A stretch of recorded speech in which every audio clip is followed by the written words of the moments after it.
This is Car Guys Talk with Andrew and Tavarish.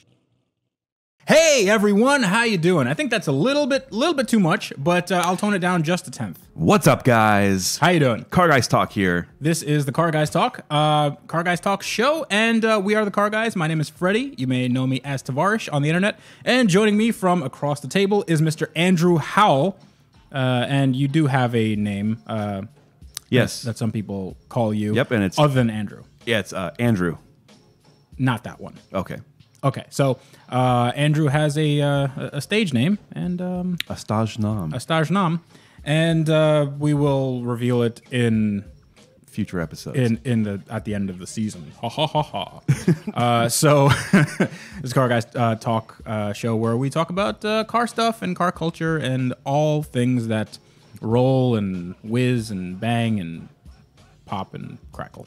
So, yeah, it's going to be a fun time. Andrew, you said that you had a car experience. You want to have a car you talked about? Yeah. Or a car, you want to talk about a car you saw, rather? Yeah. It made me real sad. Did it? Yeah. So a few days ago, I was running errands around town, and I stopped and got gas.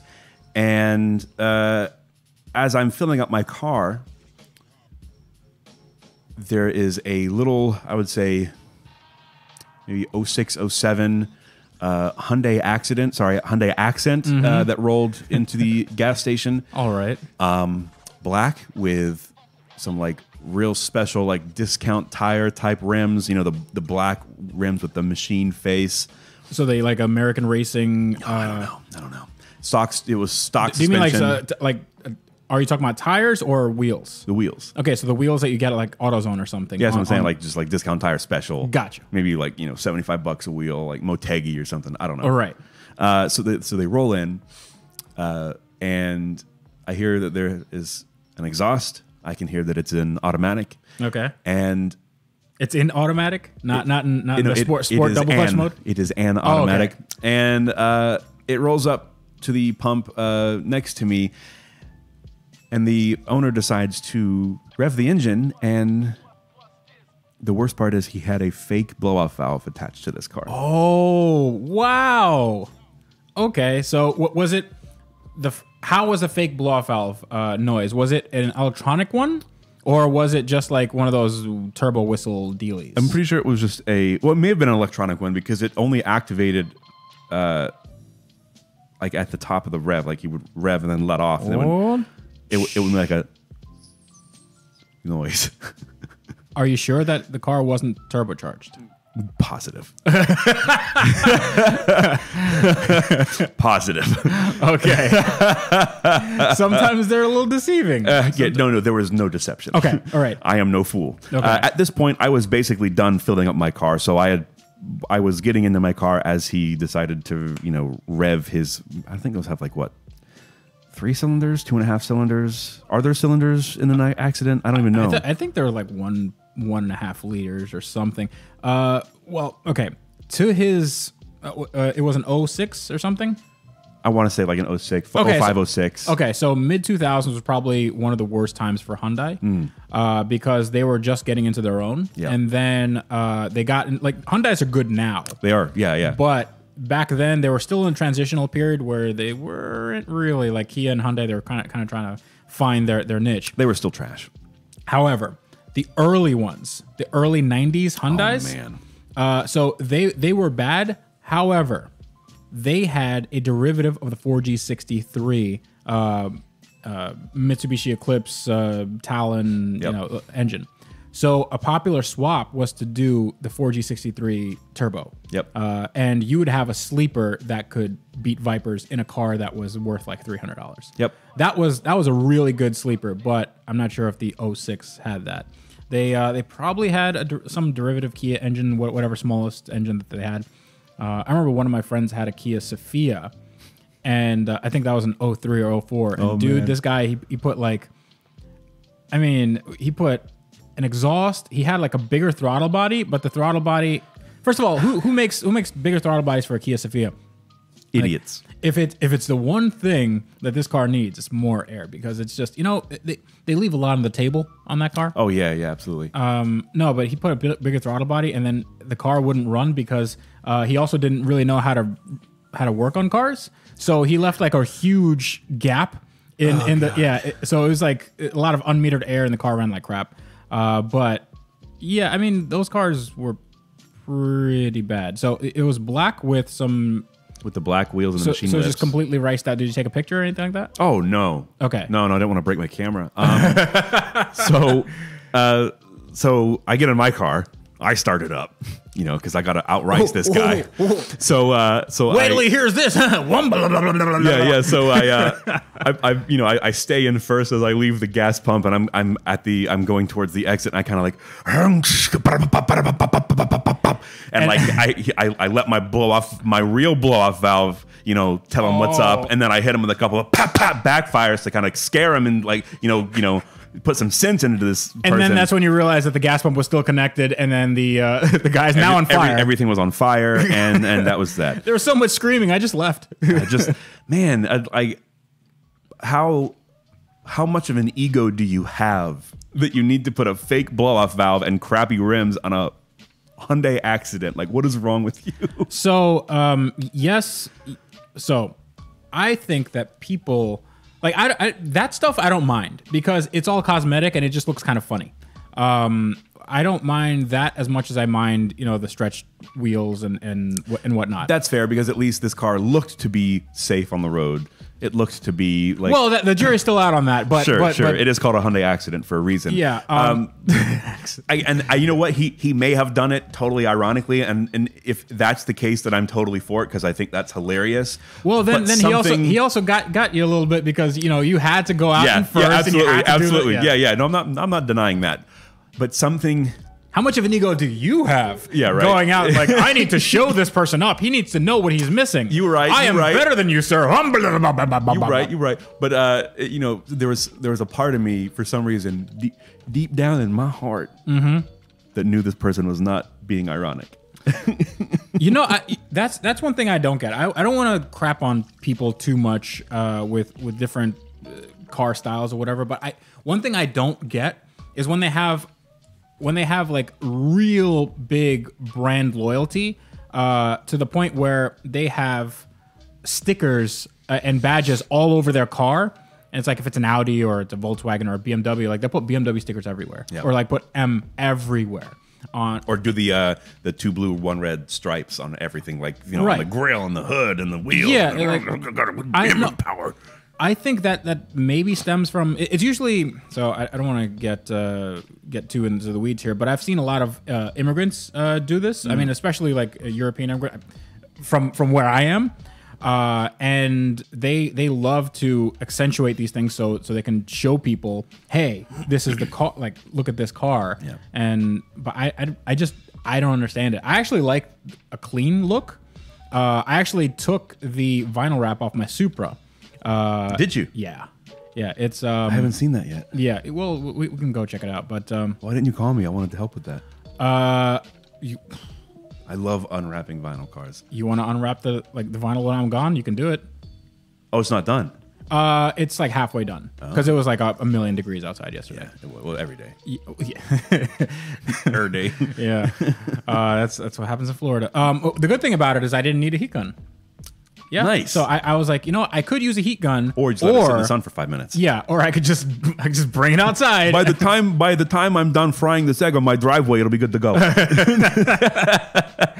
So so I took that off, and just to see, because in the same vein as your Hyundai experience, yes, there was a bunch of stuff that was masked, like these issues that were masked on the Supra with the wrap. With the wrap. Oh boy. It wasn't bad. Okay. It wasn't horrible. All right. But there were places where they obviously sanded down to the bare metal, and then they didn't coat it with anything. Nice. Yeah. So there's a bunch of sanding marks on the hood. The paint is, in some places it's good, in some other places it's horrible. So the clear coat peeled off in a lot of places on the hood. Okay. Which is, it's indicative of what it was in the 90s. Like, they didn't really have good clear coat. But the car definitely needs a paint job now. The front bumper is full of spider cracks, all that stuff. But other than that, it's not too bad. I mean, I got all the stock components, so I'm going to be putting those back on. I took off that, stupid body kit. Oh, I also got new Koenig wheels. Oh, yeah. So they're over there. I'll show them to you. Are you going to tell me what model wheel on the air? I think they're the Decaforms. Okay, yeah. But I got the concave fitment on For the rear? for the front and rear. Oh, nice. Yeah. So for those of you who don't know about wheels, a lot of times wheel manufacturers would have an A and B fitment. The A is a non-concave, which is like a flat face fitment, and then the B is more of a concave, where you have that nice little curve. I like concave fitment. It looks a little more stylish and A little more aggressive. A little more aggressive. The decagram. Decagram. The decagram. The face of that wheel is like a multi-spoke design, and it's really clean, very race-inspired looking wheel. So I'm actually really excited to see those. Yeah. The only thing is it's like a matte black, and I'm not really into matte black. Powder coat 'em. Yeah, I'm gonna just powder coat them. They look a little bit cheap in matte black. Yep. I think if I do them in like a nice silver or something like a gunmetal or something. Yeah, something like that. Maybe not a gunmetal, because the gunmetal that I have for the Lambo I think might be a little too dark. Maybe something like that, but just a little bit lighter. Okay. Yeah, just to make them pop a bit, because the car is going to be light, and then I'm going to have. I'm not sure what color I'm going to paint the brake calipers. But that's another problem with Red to match the interior, obviously. Well, the brake calipers are already red. So just clean them up. So I have, but another thing is I have to make sure that the brake calipers actually fit on the car, because I have really big brakes going on that car. Okay, all right. Yeah. All right, So I have to make sure that it's probably going to need a spacer in the front. Like, it's probably going to need a 10 mil spacer, because it's a big brake. So I'm using SRT 8 Cherokee brakes with ISF rotors, so they're 14.2 inches in the front, 13.6 in the back. That's a heck of a combo. Yeah. So there's this place on Facebook. I think it's called Exemius Custom Parts or something, and they sent me out a bracket set. And I just bought a set of rotors and everything on eBay, and it's going to be a complete junkyard big brake kit, but it's like big brake kit. Heck yeah, that's awesome. Yeah. So I mean, the brakes on that car are already good. It has a Supra twin turbo brakes, which is 4-piston in the front, 2-piston in the back. With a good pad, they're all the braking you need in that car. But you want to be a little bit, a little hot boy. But so. What you driving that car around? You're driving your Ford Focus around and seeing these Hyundais and whatever. Do you get that a lot? I mean, do you see a lot of these? Do you see do people try to race you when they hear that car? Yes, and it's not just like riced out cars. Like, I got guys in pickup trucks that try and race me. I got guys in Jeeps, like Wranglers, for some reason. I'm like, bruh, back off. No. Well, they see the Ford badge and they get all excited. I don't know, man. It sounds like it makes all race car noises, so I guess they have to race me. Well, you also don't really back down too much as far as the noises. You leave it in gear. You don't really. I don't really do that as much anymore. No. Yeah. No. Nah. What? I had my fun. I let it do it naturally, and I think it sounds better if it's just natural. Honestly, I think you're right as well. So the ISF that I drove in Dust Bowl, it didn't have the extreme pops and crackles, but it did. Every once in a while, when you just let it off, it gives a nice like boom, like so I get that. I want it to be like I want it to be a surprise. You want to be a surprise, like ooh, that's nice. Because after a while, you just keep doing it. It loses its specialness. Yeah, it's not novel anymore. Yeah. But I mean, it is very extreme. Yes. So I can't wait to go full straight pipe from the turbo back. That's going to be excessive, I think. It's gonna be great. Okay, well, eventually I'm gonna get a 3-inch downpipe and then a 3-inch exhaust system, and that'll. So is that exhaust really that restrictive that you need? Because what do you have, like 2.5? I think it's either 2.5, 2.25, something like that. If it's 2.25, then you probably get like 2.5. I think would be all like you're not going to get anything from going from 2.25 or 2.5 to 3-inch. I doubt you'll get anything. In terms of power, maybe from what I've seen on the forums, man, you do. So so maybe you'd get quicker spool depending on how fast. Like, because if you already have no cats in your exhaust, then you're not really going to have that much restriction But I unless still have a cat on my stock downpipe. Oh, okay. Yeah. So are you going to keep that one? The downpipe? No. So I mean, if you're going to have a downpipe without a cat, I'm going catless. Yeah, complete catless. Yeah, okay. turbo back straight pipe. I want to get full hot boy. I want the whole experience. Okay. I mean, you'll get more sound, I guess. Oh yeah. Oh yeah, lots. What about? I got a buddy that has the, full turbo back already in it. Is that raspy? So it isn't, and that's the cool thing. It's not raspy. It's also not much louder than what I have now. Mm-hmm. But I can. It needs to go louder. I can confirm that having that full exhaust system and an intercooler does make the car faster.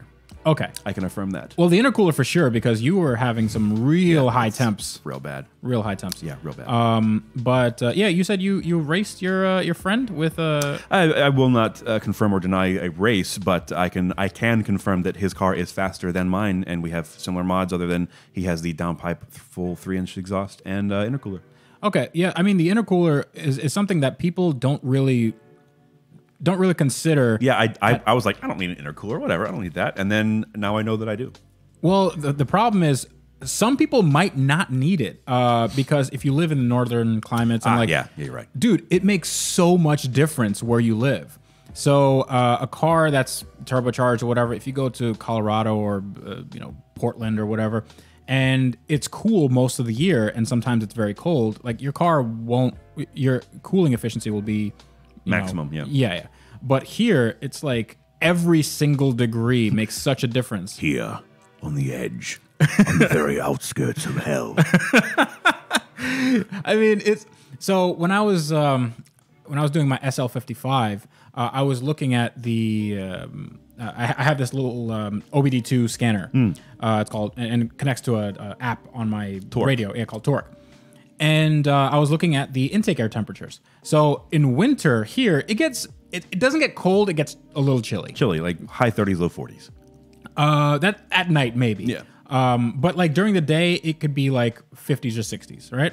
Probably 60s. But when you go out in that weather and then you look at your intake air temperatures, it's like everything is about 30 degrees above ambient. Mm-hmm. So figure like 90 degrees Fahrenheit for your intake air temperature, which is really good because you're not pulling any timing. Timing gets pulled at around 130. Problem is, right now, it's like 100 outside. So your base is going to be around 120, 130. 130 is like, it's already pulling timing. Like by the time you leave your driveway, you're already down on power. Yep. So you're going to need something that's, I mean, I would dare say that like air intercoolers, like air-to-air intercoolers are probably not going to be the best thing, but depending on the power level, do you have a air-to-air or air to water? The intercooler is air to air. Okay, air to air.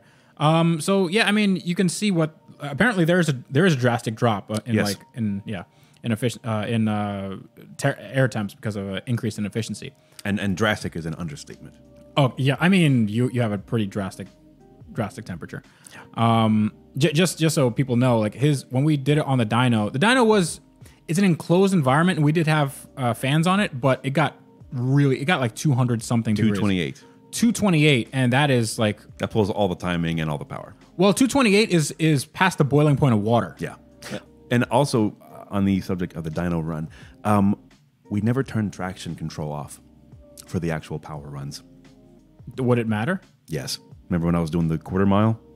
Yeah, but I don't think that would really matter all that much because you weren't. I still want a second shot with an intercooler. I think the intercooler would be that's the main component here. It's not the traction control. Yeah. Because the traction control is because you were already going in fourth gear, right? Fourth, yeah. Yeah, you're already going in fourth gear. Your traction control is not going to go on in fourth gear. So I guess not. Yeah. I feel like I need another shot though. I feel like I do because I want to get the intercooler, the downpipe. I want to get that larger throttle body, and I can just throw that on while the front bumper is off, and then get retuned, and then hit the dyno again and see what happens. The quest for more power, ladies and gentlemen. Was the quest for more money, really, so I can buy the parts to get more power. See, I make the money so I can buy the parts, so I can make the videos to make the money to buy the parts to make the videos. And you look around and like, I'm broke. I have no money and I have no parts. Nothing. I have nothing. How's that Mini Cooper doing? It's great. I actually did an oil change on it recently. Just from sitting? Yeah, just from sitting. So I mean, where are you gonna sell it? I have a prospective buyer. The reason I did the oil change is because they registered and insured it for a day so that I could drive it to a local mechanic for them to just inspect it. Mm-hmm. You don't want to ride dirty for a day? No. I told them I'd do it as long as they did that. Okay. So I'll need you to register and insure my vehicle, sir. Yep. Okay. Yeah, and they did. And what they say? And the mechanic goes, "Oh my god, what the?" Yeah. So it's the super knock sensor was going off. Super knock. Super knock. This is super knock. Super knock. And the worst superhero. The Vanos solenoid sensor was going off. Right. Those have recently been replaced. They're still under warranty, so I think I might register and insure it in my name for a day and drive it to the Mini Cooper dealership or maybe trailer it or something, and have them look at it and maybe do some warranty work on it. It's still under warranty. Yeah, the repairs that I had done less than 2 years ago. Okay. Timing chain guide. So the Vanos is going bad. Again. But Vanos usually doesn't go bad. I mean, it's one of the most robust systems ever. You're a terrible liar. I know. I'm really bad. It's good for my wife because it's like, nah, baby, I wasn't there. She's lying. Yeah, so that could never happen. All right, so I think it's time to answer some questions. Yeah, we have those. We do. We have some. Mm-hmm, mm-hmm. So if you guys want to ask us some questions, then you can do so at our social media. You can do so at carguystalk@gmail.com. And we also want to hear from you. We want to get some pictures of your cars so we can rate and or roast them. So that's going to be coming up at some point. But we have some questions that I posted on Instagram, and we got some... Do we have some good ones? Yeah, I got one from _ Costas LKK _, and they want to know, what car do you guys suggest a young enthusiast should buy and why? So it's really common for us to get that question. It's yes. a very, very frequently asked question. For a young enthusiast, I'm guessing young enthusiast is somebody with time and little money and no money. So I would say probably starter for a young enthusiast is, well, the answer is always Miata, but I don't think I've never been a Miata fanboy. The price for the car itself is too high, I think. Really? Yeah. I mean, can't you get a Miata for like $1,500 or something? I don't know what Miata prices are like right now. Usually I have a friend that's been looking for one. It usually, even for NAs with the 1.6, it tends to be around high 2s to low 4s for like a No. I wouldn't pay 25 to $4,000 for an NA because you're not getting a lot of car for that. Yeah. So I would recommend a not a super early one, but an early enough one, 350Z. So a 350Z you can probably find for around $4,000. Like I still think that's too much money. You think it's too much money? I'm thinking like sub $2,000 here. That's hard. Yeah, well, that's tough. Okay, so what do you have a car in mind that you can buy for sub $2,000 that would be good for an enthusiast? Yeah, absolutely. Well, EG hatch, Civic EG hatch. Can you get those for like we have a little bubble here, pardon the pun, and we have cheap Hondas in Florida. We do, yeah. Everywhere else, they're expensive. Yeah, they are pretty expensive. Like if you go to New York, New Jersey, like those things are twice as expensive. Like those cost $4,500, and they're always worked on. And it's like, oh, it's clean, it's stock, but it's got like a swap, and it's had this done, and there's this rust, done. and blah, blah, blah. And there's rust. There's always rust. Yeah. So it's weird why there are cheap Hondas here though. Maybe it's just because people buy pickup trucks. I don't know, but and. A Honda, the problem is you can't really move up too much with the Honda. Like there's if you buy a Honda and then you do like, let's say a turbo kit or whatever, that Honda's only going to be good in a straight line. So yeah, so here's my thinking with a new enthusiast. This is where I'm going with, like, a new enthusiast, like 99% chance they're not going to have either the know-how or the money to do an eBay turbo kit. That's you start out with liking cars at age 16. Sure. You probably won't have that knowledge or money. So I would say an EG hatch because they're a little older. They're pretty cheap, at least here in Florida. The parts for those things are stupid cheap. Yeah. Like that is like, in my opinion, that's one of the ultimate DIY, like, home modification kind of car. Right. They're easy to work on. They're super cheap. Parts are literally everywhere. Like you could probably find parts if you just lifted up your couch cushion. Like, hey, it's a fender for an EG hatch. Where did this crappy weapon R intake come from? Yeah.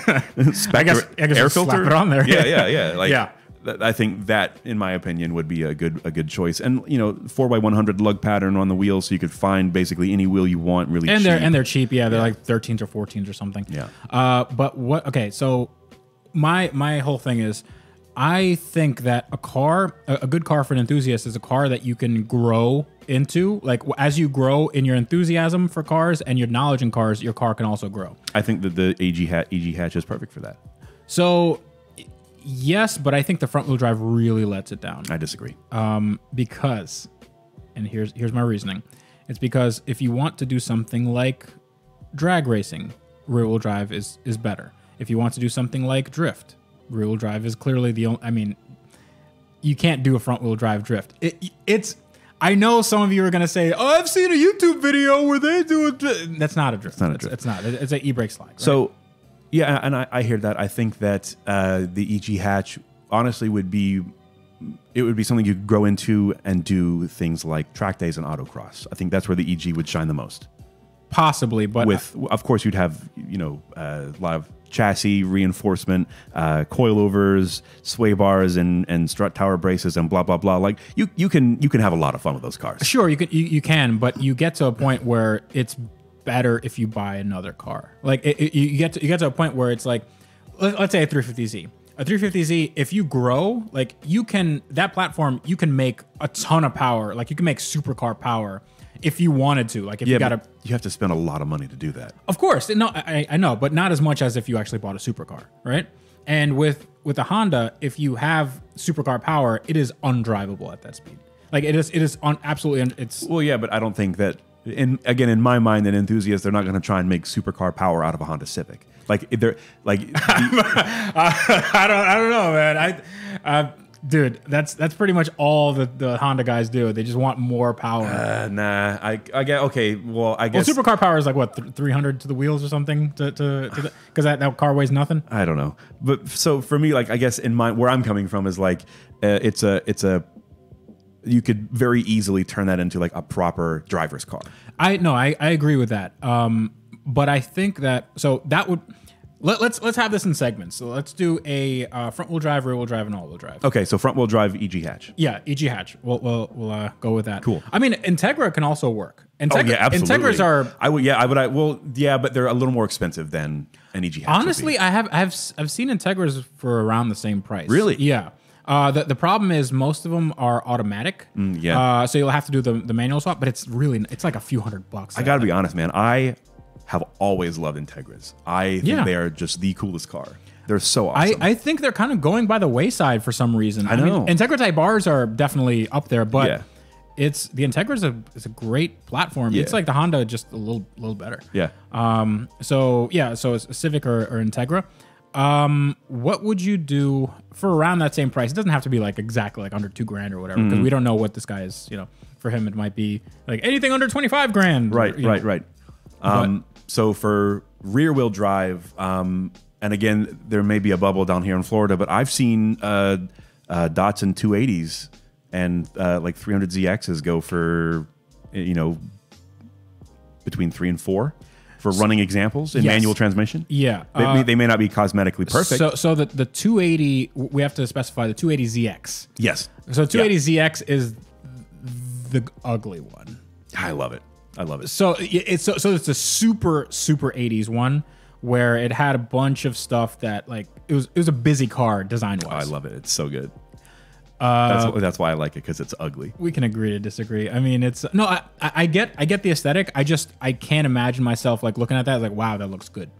You know, it's. I can. Okay. I would love to have one of those. Sure. Okay. Fine. That'd be awesome. Like a digital dash. Oh yeah, the digital dash back then, where they didn't know what digital like when they had no microprocessors or anything. It was just like all like tubes and stuff. That's so cool. Not actually tubes, but just like, you know, take the T-tops off at night, wear sunglasses and like fingerless black driving gloves and like, you know, take it to the limit. Just cruising at night. Yeah. And then your tape player starts going slower. Take it to the limit. He's just smacking a bunch of times.